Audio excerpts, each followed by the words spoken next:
नमस्कार दोस्तों, स्वागत है आप सभी का हमारे इस चैनल पर। आज मैं आपके सामने संकट मोचन हनुमान जी की एक बहुत ही सुंदर और दिल को छू लेने वाली भक्ति कहानी सुनाने जा रही हूँ। यदि कहानी में बोलने में मुझसे कोई गलती हो जाए तो उसके लिए मुझे क्षमा कीजिएगा।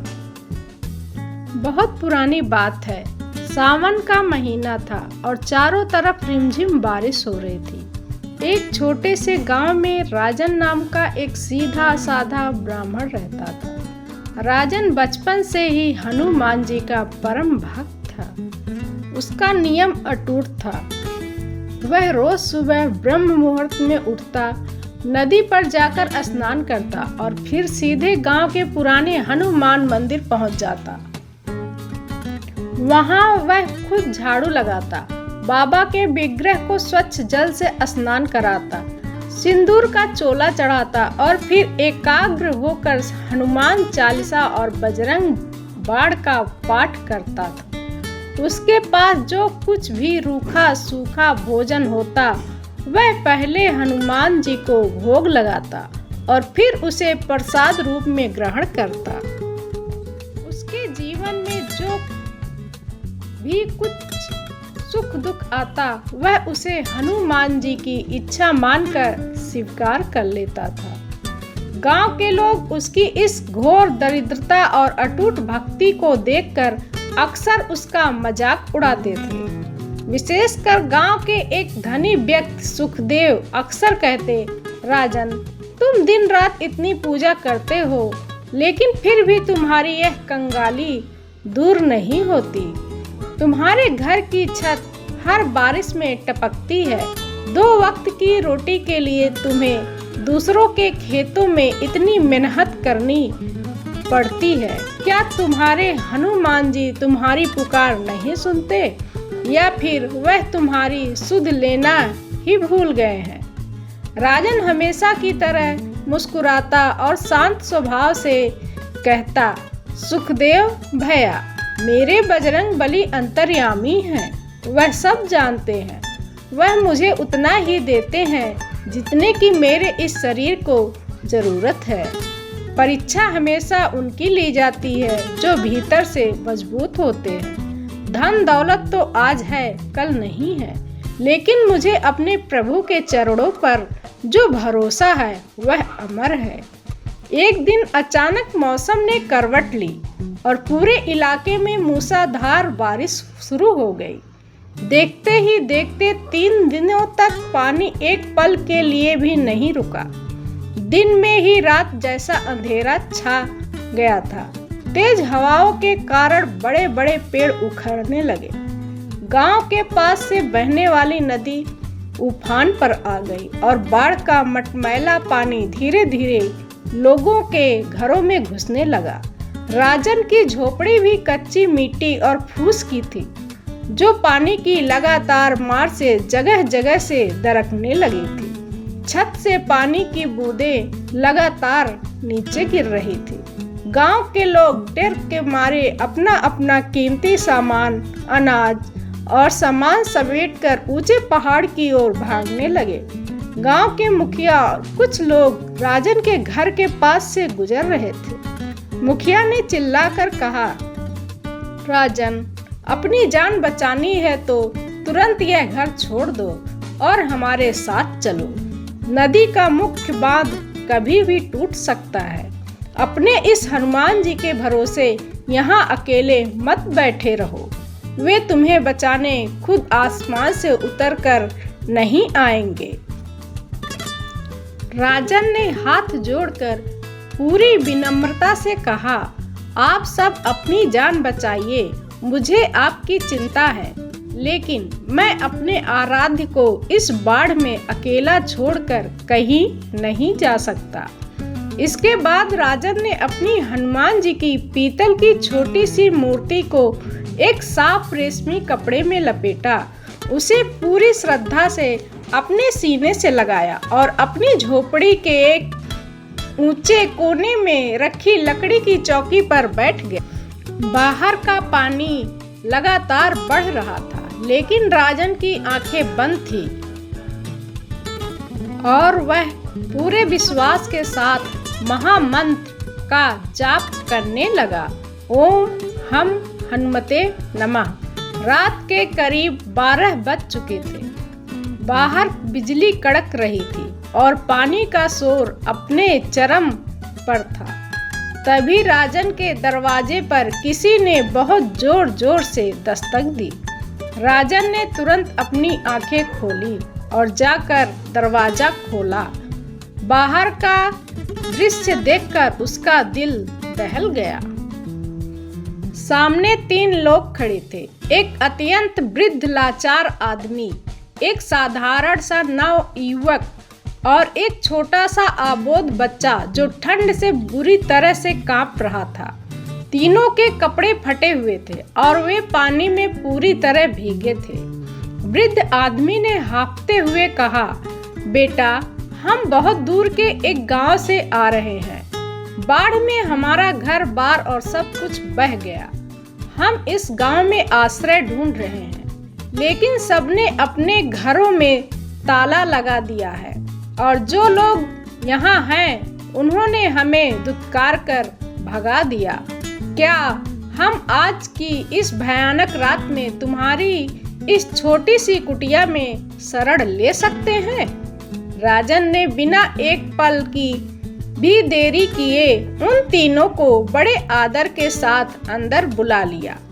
उसकी झोपड़ी में खुद खड़े होने की जगह कम थी और पानी भी टपक रहा था, लेकिन उसने अपनी सूखी चटाई निकाली और उन तीनों के बैठने के लिए बिछा दी। उसने अपनी एकमात्र पुरानी कंबल उस छोटे बच्चे के बदन पर लपेट दी ताकि उसे ठंड न लगे। घर के कोने में एक मिट्टी के बर्तन में थोड़ा सा गुड़ और पानी, पीने का पानी रखा था। राजन ने वह आखिरी भोजन भी उन भूखे मेहमानों के सामने लाकर रख दिया। तभी उस नवयुवक ने झोपड़ी की टपकती छत और चारों तरफ भरे पानी को देखा। फिर उसकी नजर राजन के सीने से लगी हनुमान जी की मूर्ति पर पड़ी। उसने थोड़े कड़े स्वर में पूछा, बाबा, तुम्हारी खुद की झोपड़ी गिर रही है। तुम्हारे पास खुद खाने को अन्न का एक दाना नहीं बचा है, फिर भी तुम इस पत्थर की मूर्ति को सीने से लगाए बैठे हो। क्या फायदा ऐसी अंधभक्ति का जो तुम्हें इस संकट में डाल रही है? तुम्हारे भगवान ने तुम्हें दिया ही क्या है? राजन ने उसकी बात का बुरा नहीं माना। उसने शांत और मधुर स्वर में उत्तर दिया, भैया, भक्ति कोई व्यापार या सौदा नहीं है कि मैं कुछ मांगूं और प्रभु मुझे बदले में धन दे। हनुमान जी मेरे रक्षक भी हैं और मेरे स्वामी भी। आज अगर इस महासंकट की घड़ी में आप तीनों मेरे इस गरीब के घर आए हैं तो यह भी मेरे प्रभु की ही परम कृपा है। उन्होंने मुझे इस योग्य समझा कि मैं इस विपत्ति में भी किसी भूखे को अन्न और बेघर को छत दे सकूं। मुझे अपने बजरंग बली से कोई शिकायत नहीं है। उनकी हर लीला में कोई ना कोई भलाई छिपी होती है। सुबह के करीब 4 बजे जब भोर होने वाली थी, अचानक एक जोरदार गड़गड़ाहट की आवाज हुई। झोपड़ी की एक तरफ की कच्ची दीवार पानी के दबाव से ढह गई। राजन ने घबराकर देखा कि बाढ़ का तेज बहाव अब सीधे अंदर की तरफ आ रहा था। उसने तुरंत उस छोटे बच्चे को अपनी गोद में उठाया और वृद्ध व्यक्ति को सहारा देकर कुटिया से बाहर निकालने के लिए भागा। जैसे ही वे सब सुरक्षित रूप से कुटिया से बाहर निकले, राजन ने चारों तरफ देखा। पूरा गांव पानी के समंदर में डूब चुका था। चारों तरफ तबाही का मंजर था, लेकिन एक बहुत ही आश्चर्य की बात घटित हुई। राजन की झोपड़ी के ठीक पीछे एक विशाल और सदियों पुराना बरगद का पेड़ था। उस पेड़ की विशाल जड़ें और घनी शाखाएं अचानक इस तरह नीचे की ओर झुक गई कि उन्होंने एक मजबूत दीवार की तरह पानी के उस तेज और विनाशकारी बहाव का रुख मोड़ दिया। इस वजह से राजन की झोपड़ी का वह कोने सुरक्षित बच गया जहां हनुमान जी की स्थापना की थी। जब राजन ने कृतज्ञ प्रकट करने के लिए पीछे मुड़कर उन तीनों अजनबियों को देखना चाहा तो उसके होश उड़ गए। वहां कोई नहीं था। उस सुनसान बाढ़ के पानी से घिरे स्थान पर अचानक चारों तरफ से एक अलौकिक सिंदूरी रोशनी फैल गई। सुबह के अंधेरे में भी ऐसा लग रहा जैसे साक्षात सूर्य देव धरती पर उतर आए हों।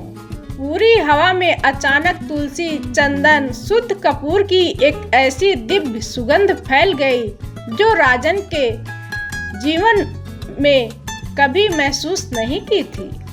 राजन का अंतर्मन गवाही दे गया कि वे तीनों कोई साधारण राहगीर नहीं थे। स्वयं संकट मोचन हनुमान जी अपने परम भक्त की शरणगत धैर्य और सेवा भाव की परीक्षा लेने आए थे।